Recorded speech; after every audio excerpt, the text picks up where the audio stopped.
एक कार से एक स्टाइलिश लड़की उतरती है, सफ़ेद टी शर्ट और टाइट स्कर्ट में सज धज कर तैयार। उसकी सजावट भले ही चटकीली हो, लेकिन उसमें कोई अश्लीलता नहीं है। जी हाँ, वो काम पर जा रही है।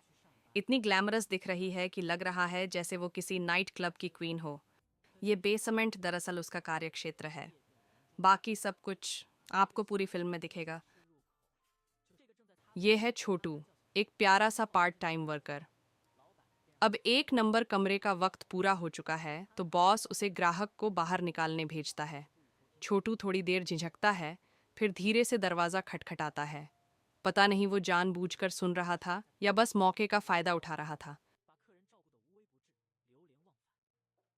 यह है दामिनी, इस जगह की स्टार। वो ग्राहकों की ऐसे सेवा करती है कि लोग लौट कर जाना ही नहीं चाहते। आज दामिनी ने अच्छी कमाई की है। वो छोटू को भी इनाम देती है, कुछ नोट निकाल कर उसके हाथ में रख देती है।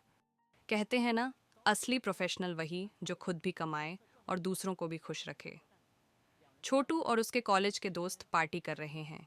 उसकी एक्स गर्लफ्रेंड प्याली इतनी पी चुकी है कि खुद से खड़ी भी नहीं हो पा रही। छोटू उसे होटल ले जाता है। बिस्तर पर पड़ी प्याली बार बार कहती है, बहुत गर्मी लग रही है। छोटू उसका ध्यान रखते हुए उसके कपड़ों के बटन खोलता है। बाकी की कहानी आपकी कल्पना पर छोड़ते हैं।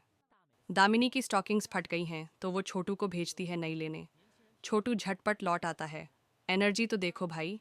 दामिनी उससे इतनी खुश होती है कि उसके सामने ही पहन लेती है। छोटू का चेहरा देखो, जैसे उसकी सांसें अटक गई हों। ये तो कोई भी नहीं झेल पाएगा। तुम्हारी सेहत का ख्याल रखते हुए आगे की सीन मैं ही देख लेता हूँ। एक दिन छोटू दामिनी को घर छोड़ता है और तब उसे पता चलता है कि दामिनी दरअसल उसके दोस्त की माँ है। दामिनी अपने जीवन की कहानी सुनाती है, कैसे हालात ने उसे यहाँ ला खड़ा किया। छोटू को उसके लिए बहुत सहानुभूति होती है। वो पीछे से उसे एक गर्मजोशी भरा आलिंगन देता है।